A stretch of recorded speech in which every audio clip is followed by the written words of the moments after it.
কি কলেমা পড়িয়া জন্মগ্রহণ করছে? কলেমা শিখলো কিভাবে? নামাজ শিখিয়া দুনিয়াতে আসছে। নামাজ জানলো কিভাবে? হ্যাঁ, কি বুঝলেন? গাঁজাওয়ালার সাথে থাকলে গাঁজা শেখা যায়, ধূমপানের সাথে থাকলে ধূমপাই হওয়া যায়, মদ খোরের সাথে থাকলে মদ পান করা শেখা যায়, নামাজির সাথে থাকলে নামাজি হওয়া যায়। বাংলা বোঝে না, বাংলা বুঝতেই চায় না। এখানে যত মানুষ দেখতেছেন, এই যত মানুষ এখানে আছেন, সমস্ত মানুষের জন্ম এক ধরনের, আশা দুনিয়াতে এক ধরনের, কিন্তু প্রত্যেকের বিবেক, বুদ্ধি এবং ধ্যান ধারণা, চিন্তা ভাবনা কিন্তু এক ধরনের না। এর কারণটা আসছে এক ধরনের, কিন্তু চিন্তার মধ্যে এত ব্যবধানের কারণটা কি? একদিনে চিন্তা করছেন, হাজারো মাদ্রাসার সন্তান যারা একসময় তাহাজ্জুদ গুজার, নামাজ পড়তো, রোজা রাখতো, নাস্তিকের পরিবেশে গিয়ে সে নাস্তিক হয়ে গেছে। আবার হাজারো খারাপ মানুষ আল্লাহওয়ালাদের পরিবেশে আসার কারণে আল্লাহওয়ালা হয়ে গেছে। আমি মনে করি শিক্ষা কোনো সাবজেক্ট না, কোনো বিষয় না। শিক্ষা মানুষকে ভালো বানাতে পারে না, শুধুমাত্র শিক্ষায় মানুষদেরকে আদর্শ শিক্ষা দিতে পারে না। বিশ্বাস হয় না, সবাই শুধু লিখে রাখে শিক্ষাই জাতির মেরুদণ্ড। বিশ্বাস করি না আমি, বরং সোহবত, সংস্পর্শ গোটা দুনিয়ার মেরুদণ্ড। বিশ্বাস হয় না? বলেন তো, আবরার ফাহাদকে ইউনিভার্সিটি, বুয়েট ইউনিভার্সিটির আবরার ফাহাদকে কারা হত্যা করছে? কারা তারা? আপনি কি জানেন বুয়েটে ভর্তি হওয়ার জন্য কি পরিমাণে মেধার প্রয়োজন? কি পরিমাণের মেধার প্রয়োজন?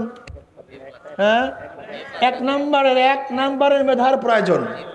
তার মানে ও মেট্রিকে ভালো রেজাল্ট করছে, ও আইএ ভালো। আপনি দেখেন না এই বছর মেট্রিকের রেজাল্ট বের হয়েছে, ছাত্ররা বলছে আমি মোবাইল ফোন ব্যবহার করি না, আমি মোবাইল ফোন ব্যবহার করি না। কি বলছে? এত ঘন্টা পড়াশোনা করছি। দেখছেন?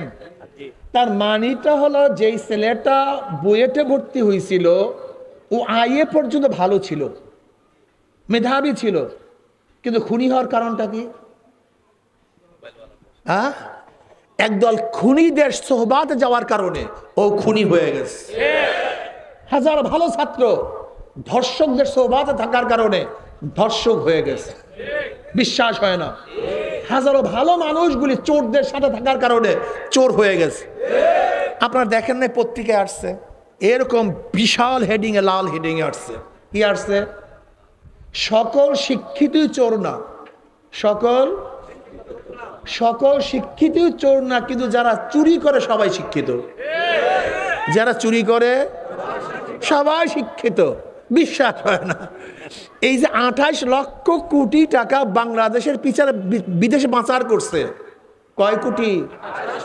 এই বছর বাজেট হয়েছে 7 লক্ষ সামথিং, 7 লক্ষ কোটি।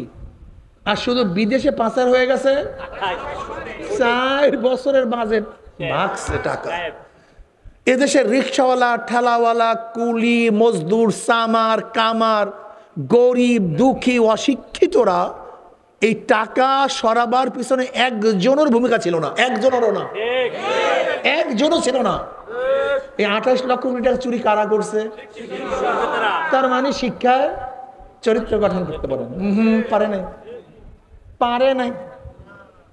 আপনি দেখেছেন ওই যে নারায়ণগঞ্জের র্যাব 7 ব্যক্তিকে হত্যা করছে। আপনি দেখেছেন যেই ব্যক্তি মাদক ধরার ব্যাপারে, যেই পুলিশ মাদক ধরার ব্যাপারে পুরস্কৃত হয়েছে, সে মাদক পাচার কেসে এখন আসামি সাসপেন্ড। এই পরশুর মনে হয় খবর, না এই 2-3 দিন আগের খবর। বাংলা কথা বুঝে নেই, সবাই চুপচাপ খায় না। এরা বুঝলাম না, কিছু ঘুমায় তো দেয় না। মেঘনার মানুষ কথা বলেন না, সব চুপচাপ কেন? যে ব্যক্তি মাদক ধরার ব্যাপারে পুরস্কৃত হয়েছে সে মাদক পাচারের কেসে সাসপেন্ড। কি বুঝলেন? দুদক মানে কি? দুর্নীতি দমন কমিশন। আচ্ছা, দুদুকে কোনো মূর্খ মানুষ চাকরি করতে পারে? কিন্তু দুদুকের চেয়ারম্যান সাহেব অবসর পাওয়ার পরেই দুদুকের চেয়ারম্যান সাহেব অবসর পাওয়ার পরই তার বিরুদ্ধে দুর্নীতি বড় মামলা হয়। কারণটা কি চিন্তা করছেন একদিনও? না, একদিনও চিন্তা করেননি। যেই পুলিশ আমাদের রক্ষক, সেই পুলিশ কেন ভক্ষক? যে র্যাপিড, যেই র্যাপিড অ্যাকশন ব্যাটালিয়ন, যারা আমাদেরকে দ্রুত গতিতে বাঁচাবে, আমাদেরকে হেফাজত করবে, সেই র্যাবের মধ্যে এত দুর্নীতি হওয়ার কারণটা কি চিন্তা করছেন? দুর্নীতি দমন কমিশন সবচেয়ে বড় দুর্নীতিগ্রস্তর কারণটা কি জানেন? আজকে কোটি কোটি কোটি কোটি টাকা রাস্তার কারা মেরে খায়? ওই ইঞ্জিনিয়াররা। আজকে স্বাস্থ্য খাতের টাকা কারা নষ্ট করে? ওই ডাক্তাররা। তার মানে শিক্ষিত হয়েছে, চরিত্র গঠন হয়নি।